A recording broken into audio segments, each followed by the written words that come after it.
오늘 하나님께서 우리에게 주신 말씀은 신약 성경입니다. 신약 성경 누가복음 5장 1절에서 11절까지 말씀을 보시겠습니다.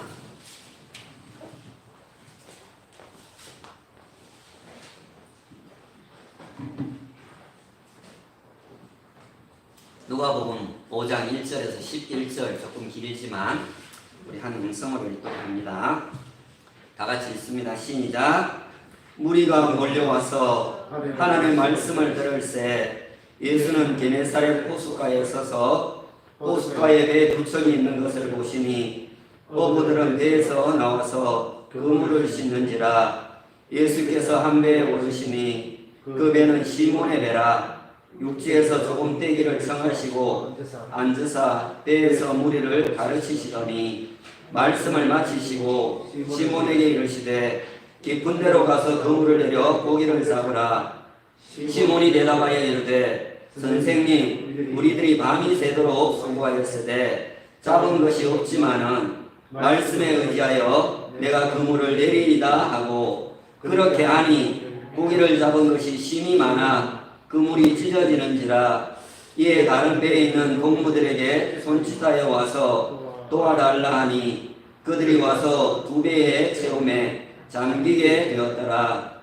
시몬 베드로가 이를 보고 예수의 무릎 아래 엎드려 이르되 주여, 나를 떠나소서, 나는 죄인이로소이다 하니 이는 자기 및 자기와 함께 있는 모든 사람이 고기 잡힌 것으로 말미암아 놀라고 세베대의 아들로서 시몬의 동업자인 야고보와 요한도 놀랐음이라.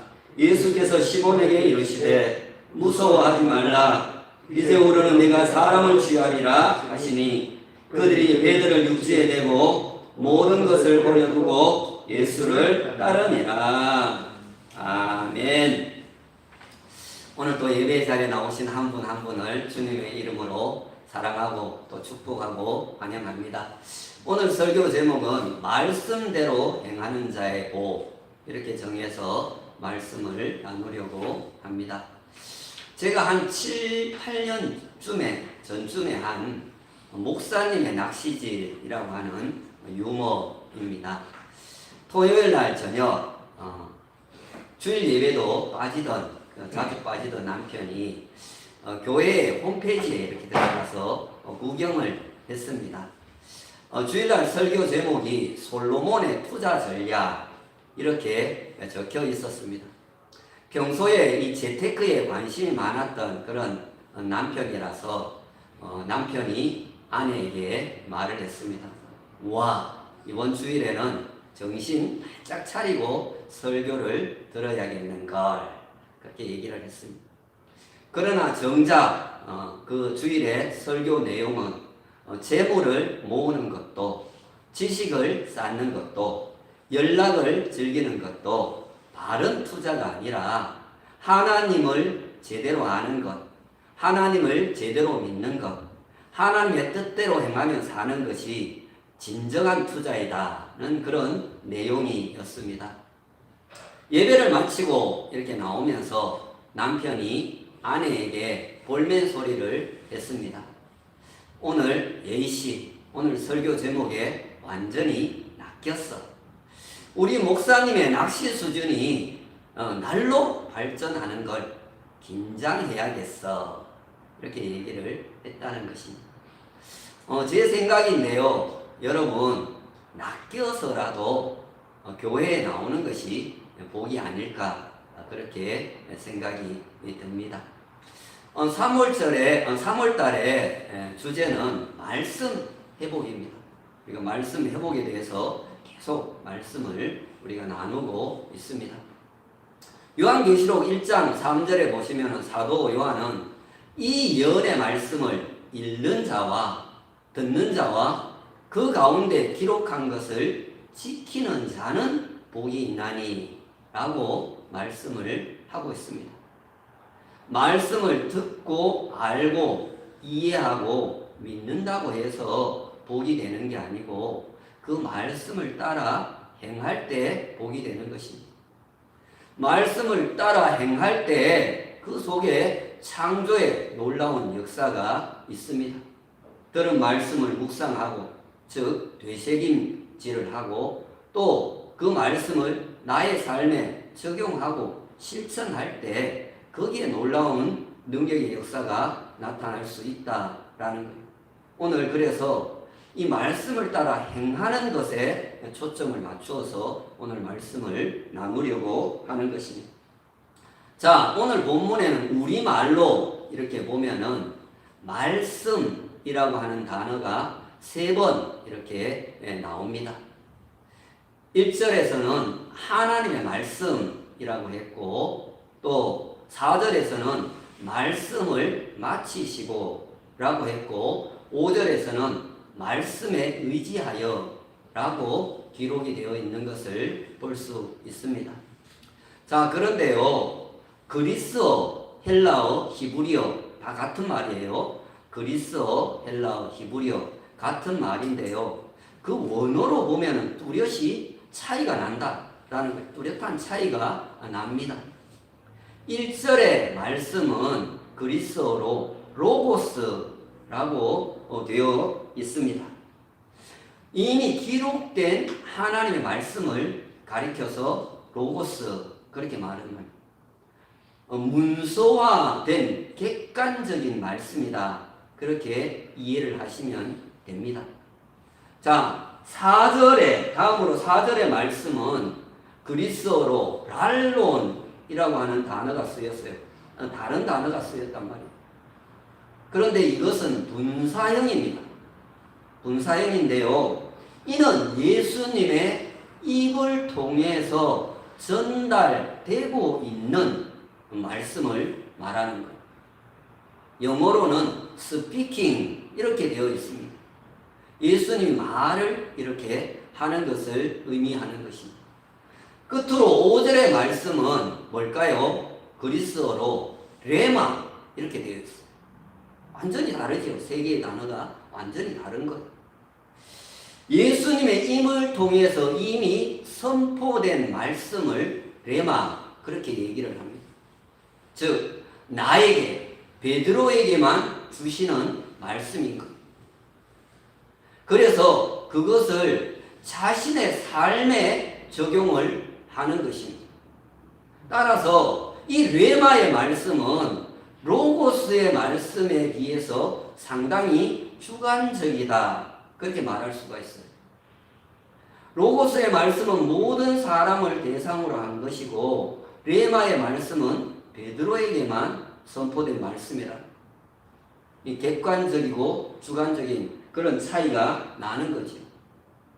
그리스의 철학자인 아리스토텔레스는 웅변, 즉 연설을 이렇게 연설의 3요소를 로고스, 파토스, 에토스 이렇게 3가지를 꼽았습니다. 로고스, 파토스, 에토스.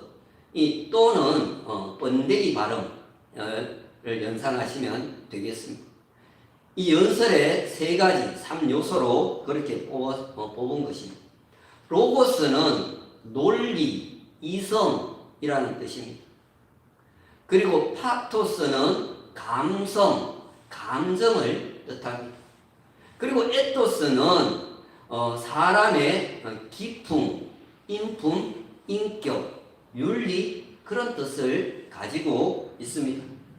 연설자가 청중들을 설득을 하려면 이 3가지 요소가 다 필요합니다. 첫째는 논리적이어야 된다.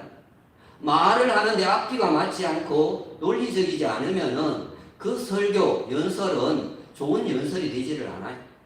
2번째는 파토스, 사람의 감성, 이 감정을 잘 자극을 할 수가 있어야 된다라는. 3번째는 에토스, 인품, 인격, 윤리로서 청중들을 압도할 수가 있어야 한다라는. 여러분 이렇게만 얘기를 해도 사람들의 시선을 끌 만큼 그 사람이 윤리적이고 정말 인품이 좋아야 한다는 것. 이건 설교에도 거의 그대로 이렇게 적용이 됩니다.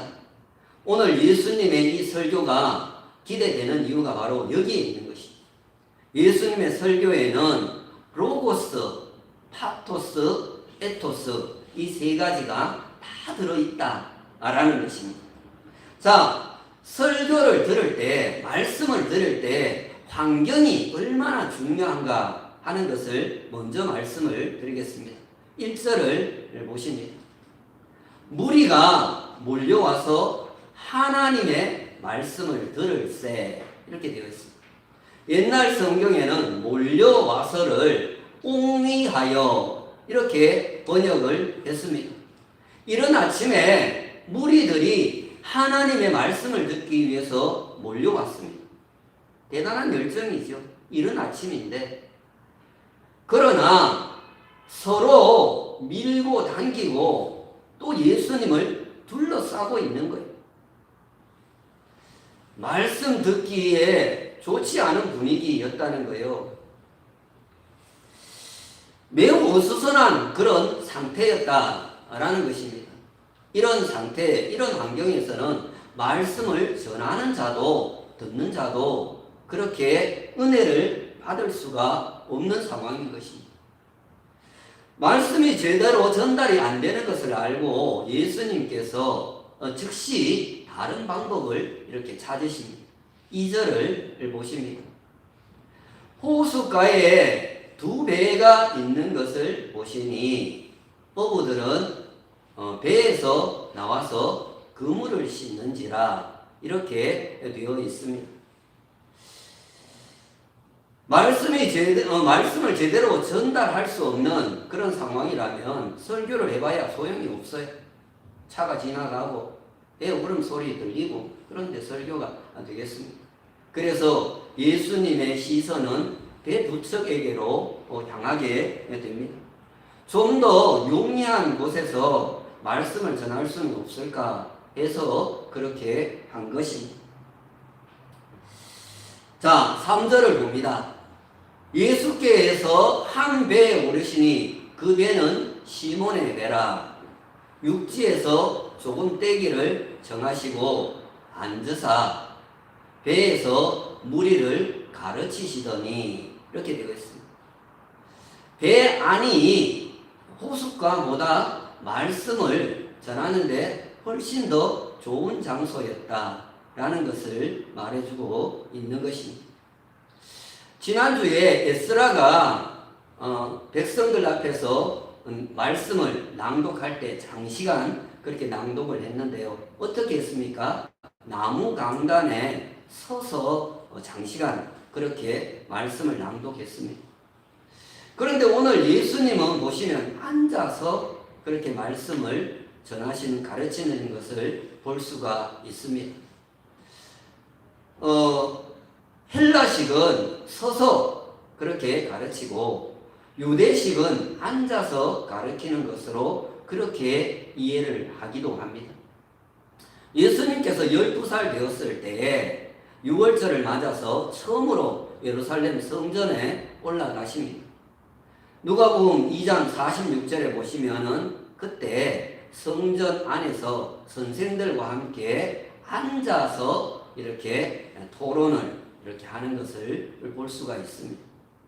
또 마태복음 5장 1절 2절에도 보시면 예수께서 산 위에 올라가 앉으시니 이렇게 제자들이 나온지라 입을 열어 가르쳐 이르시되 이렇게 되어 있는 것을 볼 수가 있습니다. 예수님은 주로 앉아서 가르치는 것을 볼 수가 있다라는 이게 유대식이라고 그렇게 이해를 하는 것입니다. 자, 예수님은 이제 앉으셔서 기록된 하나님의 로고스의 말씀을 가지시고 이렇게 무리들을 가르치시는 것을 볼 수가 있습니다. 이미 기록된 성경 말씀을 근거로 해서 가르치시는 것. 이제 여기 보시면은 가르치시더니 라고 하는 이 단어가 나오는데요. 그리스어로는 디다스켄이라고 하는 단어가 쓰였는데요. 미완료 동사입니다. 이 말씀을 전하시는 것이 계속 끝나지 않고 이어지고 있다.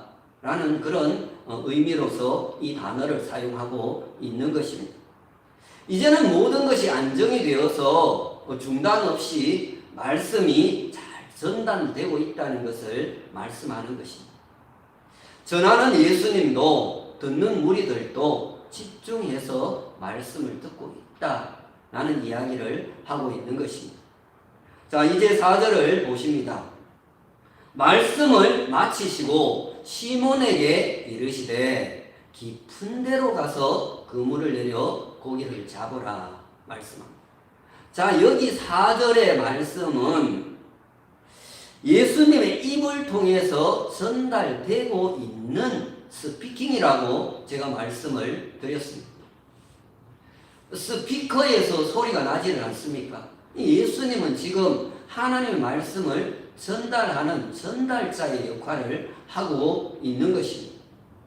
이제 예수님은 그 무리들을 향해서 말씀 가르치시던 것을 마치셨다라는 이야기를 하고 있는 거예요. 자, 그런 다음에 이번에는 예수님께서 베드로에게만 직접적으로 깊은 데로 가서 그물을 내려 고기를 잡으라 이렇게 명령을 하시는 것을 볼 수가 있습니다. 자, 그런데 여기 주님께서 말씀하시는 깊은 곳이라고 하는 것은 단지 장소적으로만 바다 깊은 곳을 의미하지는 않는다라는 것입니다.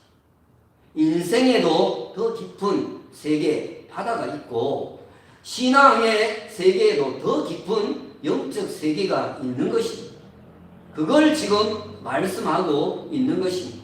즉, 깊은 데로 가라는 말씀은 너무 근시안적으로만 바라보지 말고 원시안적으로 좀 더 넓은 세계를 바라보라는 것입니다. 현미경으로만 들여다보지 말고 망원경으로 좀 더 넓은 세계를 바라보고 살라는 그 이야기를 하고 있는 것입니다. 오늘 금빛교회에 있는 우리 성도들도 정말 육신의 일을 위해서만 살지 말고 영적 세계에 대해서 좀 더 관심을 갖는 우리 모두가 되기를 주님의 이름으로 축원합니다. 자, 그리고 가서 그물을 내려 고기를 잡으라는 이 말씀, 주님의 말씀은 받은 말씀을 머릿속에 가슴 속에만 담아 놓고 있지 말고 삶에 적용하고 실천하라는 그런 촉구의 말씀이 되는 것입니다. 가서 가라는 거죠. 행동을 말하는 것 아닙니까? 받은 말씀 삶 속에서도 적용하고 실천할 수 있는 우리의 신앙이 되기를 주님의 이름으로 축원합니다. 자, 주님의 명령에 대해서 5절에 보시면은 시몬 베드로가 이렇게 대답을 합니다. 선생님, 우리들이 밤이 새도록 수고하였으되 잡은 것이 없지만은 말씀에 의지하여 내가 그물을 내리이다. 이렇게 말씀을 합니다. 베드로는 주님이 하신 말씀에 대해서 자신의 생각을 이야기를 합니다. 깊은 데로 가서 그물을 내려 고기를 잡으라고 하시는 그 주님의 말씀은 비논리적이다.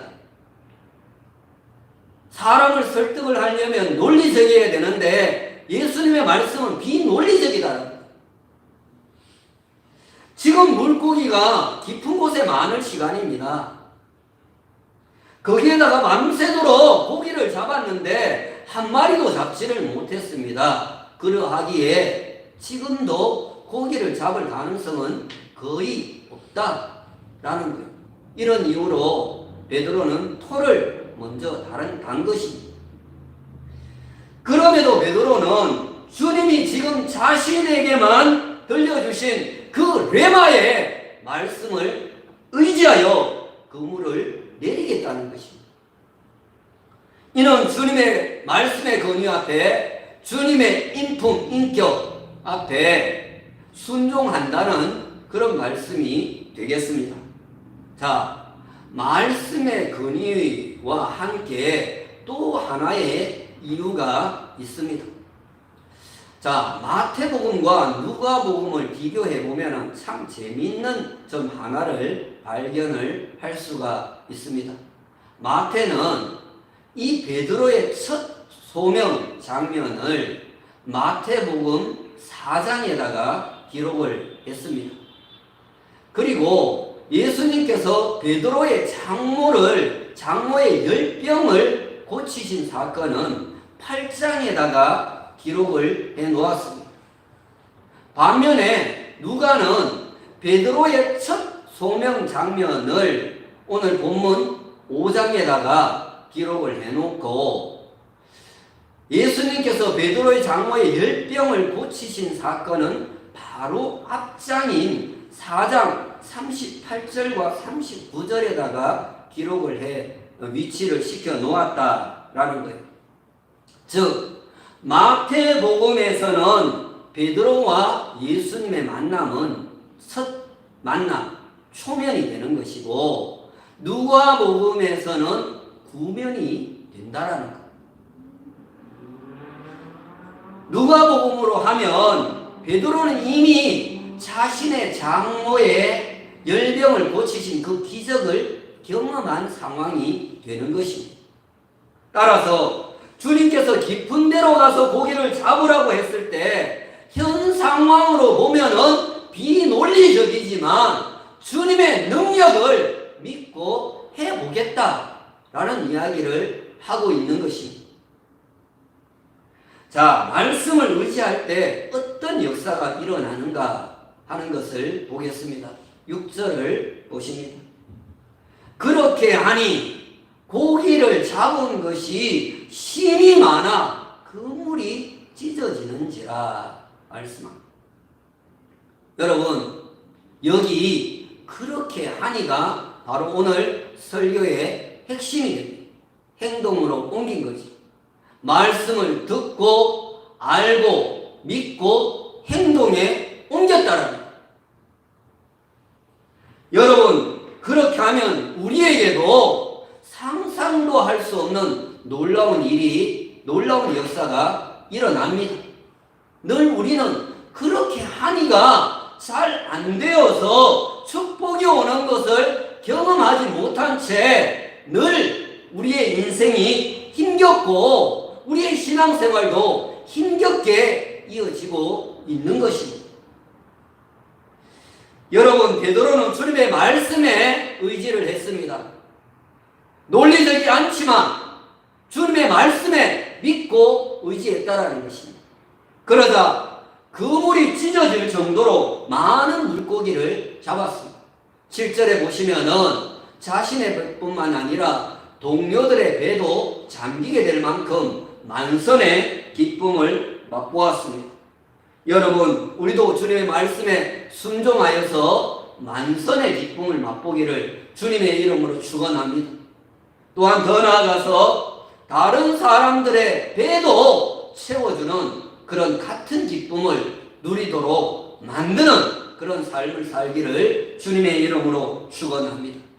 자, 그런데요, 생각지도 못한 기적을 경험한 후에 베드로는 의외의 고백을 합니다. 8절을 보십니다. 시몬 베드로가 이를 보고 예수의 무릎 아래 엎드려 이르되 주여 나를 떠나소서 나는 죄인으로소이다. 이렇게 고백을 하고 있습니다. 자, 베드로는 예수님에 대해서 5절에서는 선생님이라고 하는 호칭을 사용을 했습니다. 그러다가 이제 8장에 와서는 예수님을 주여라고 부르는 것을 보게 됩니다. 그는 지금 자신의 눈앞에 펼쳐진 일련의 사건을 통해서 예수님에 대해서 새로운 시각으로 바라보게 되었다라는 것입니다. 즉, 예수님의 탁월하신 신적 권능을 목격하고서 상대적으로 나약하고 비천한 자신의 죄성과 인간의 실존을 돌아보게 되었다라는 것입니다. 예수님, 크신 예수님과 자신을 비교하니까 자신이 너무나도 보잘것없는 그런 인간이라는 것을 깨닫게 된 것이. 여러분, 만일 베드로가 주제 파악을 하지 못했더라면 아마 이렇게 얘기를 했을지도 모르겠습니다. 주님, 저랑 동업하시지. 주님은 몸만 오시면 됩니다. 예수님, 저랑 7대3으로 나누시지요. 저 얼마? 7. 예수님 3. 반응 살피고 예수님 표정 안 좋은 것 같으면 그럼 6대4로 합시다. 더는 안 됩니다. 이렇게 얘기를 했을지도 모르겠습니다. 그런데 그렇게 얘기를 할 수 없을 만큼 예수님은 너무나도 크신 분이었다. 여러분, 오늘 우리에게도 주님이 좀 그렇게 크신 분으로 보여줬으면 정말 좋겠습니다. 그래야 우리가 주님을 의지하고 따르지 않겠습니까? 자, 이 물고기 사건은 모두를 놀라게 했습니다. 놀라움의 연속입니다. 9절에 보시면은 베드로가 놀라고 그와 함께한 모든 사람들도 놀라고 10절에 보면은 베드로의 동업자였던 야고보와 요한도 놀랐습니다. 아마 물고기도 놀랐을 것입니다. 도대체 이게 무슨 일이라냐? 지금 우리가 여기에 잡혀와 있을 상황이냐? 그랬을 것입니다. 오직 예수님만 안 놀라십니다. 너무 놀라 어니 번번해야 하는 베드로에게 주님께서는 이렇게 말씀을 하십니다. 10절 한가운데부터 보시면은요, 무서워하지 말라. 이제부로는 내가 사람을 취하리라. 이렇게 말씀을 하십니다. 놀라운 광경 앞에 아마 베드로는 무서움마저 들었을 것입니다. 아무리 생각을 해봐도 이건 일어날 수 없는 일이거든. 이게 무서운 거예요. 그래서 주님은 먼저 무서워하지 말라. 이렇게 베드로를 안심을 시키십니다. 그런 다음에 이제후로는 내가 사람을 취하리라. 이렇게 말씀을 하십니다. 여기 취하리라는 단어는 성경에 밑에 보면 각주가 달렸는데요. 거기에 보면은 사로잡으리라. 이렇게 기록이 되어 있는 것을 볼 수가 있습니다. 본래 그리스어로는 조론이라고 하는 단어가 쓰였는데요. 사람들을 생포하다, 산채로 사람을 낚는다라는 것. 낚시를 할 때도 살아있는 물고기를 건져 올리고요. 그물을 쳐서도 산채로 끌어올리는 거예요. 그런데 그동안 베드로는 물고기를 사로잡아 왔습니다. 그런데 그 사로잡은 물고기는 팔거나 먹으면 어떻게 됩니까? 죽습니다. 그가 물고기를 잡는 것은 순전히 생계를 위한 것입니다. 그 물고기가 살아있고 죽고는 전혀 관심을 가질 필요가 없는 것입니다. 하지만 사람들을 생포하는 것은 그들의 영혼을 살리는 너무나도 귀중한 일이 됩니다.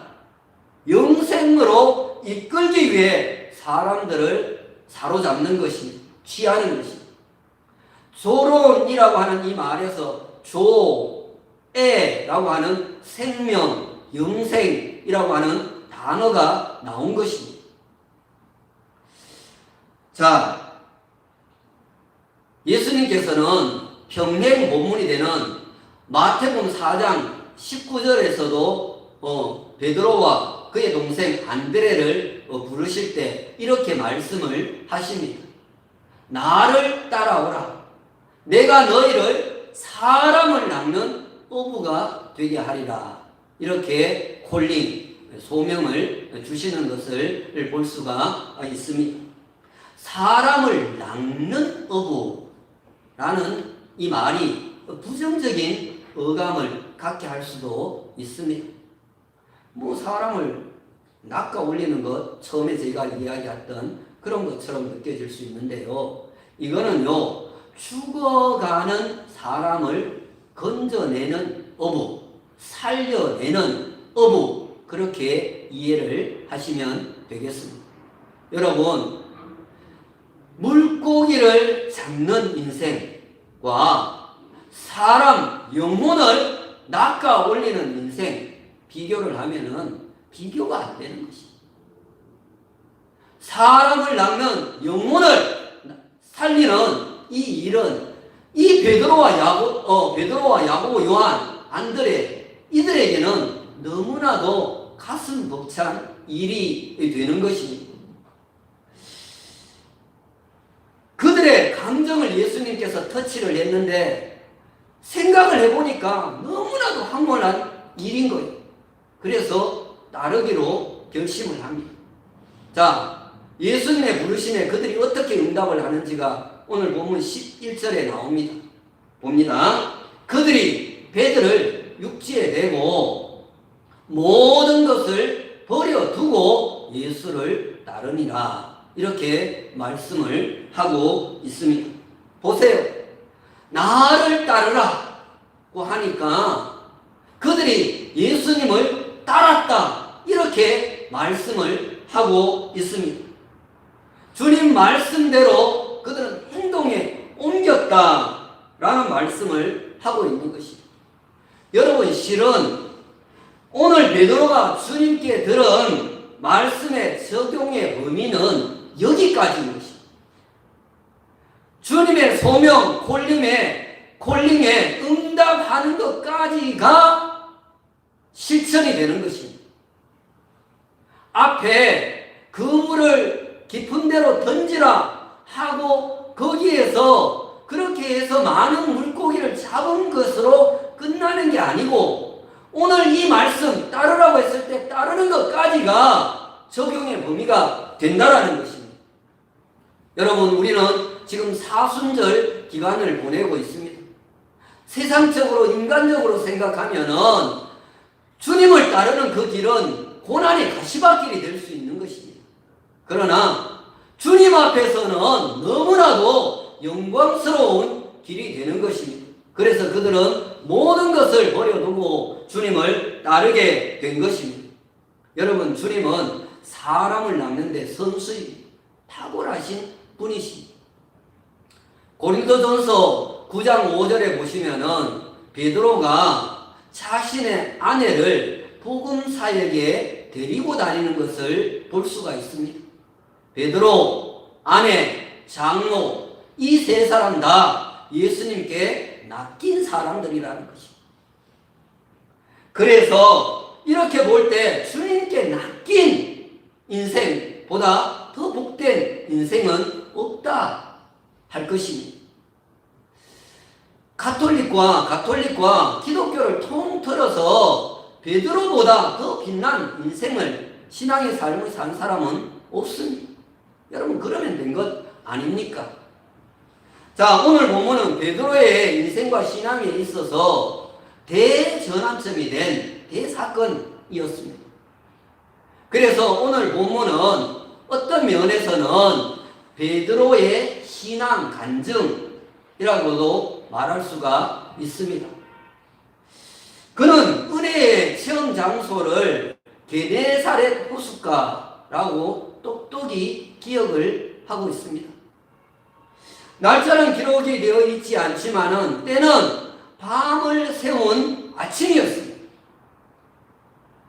그 밤을 새워 수고를 했지만 한 마리의 물고기도 잡지 못하고 아무것도 얻지 못한 빈 배, 빈 그물, 빈 그릇으로 아침을 맞고 있는 것입니다.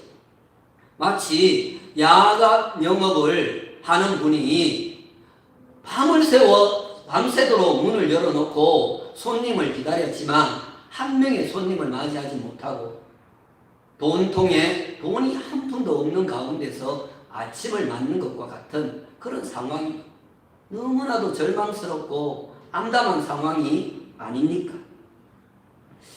하지만 베드로는 그 아침에 주님을 만나서 하나님의 말씀 듣고 예수님의 입을 통해서 나오는 말씀을 듣고 레마 선포된 하나님의 말씀을 듣고 그 말씀에 즉시 순종을 했다라는 것입니다. 그렇게 하자 그 물이 찢어질 만큼 가득 차고 동료들의 배도 잠길 만큼 만선의 기쁨을 얻게 되었습니다. 그리고 그는 그것으로 만족하는 삶이 아니라 보다 더 가슴 벅찬 설렘이 있는 예수님과 동행하는 삶으로 앞이 펼쳐지고 있는 것을 바라보게 되었다라는 것입니다. 여러분들에게 묻습니다. 새롭게 맞이하는 아침 설렘이 있으십니까? 혹 아침이 밝아오는 것이 두려운 것은 아니십니까? 아니면 그날이 그날 같지는 않습니까? 여러분, 주님의 말씀과 주님으로 인해 일상이 기적이 되고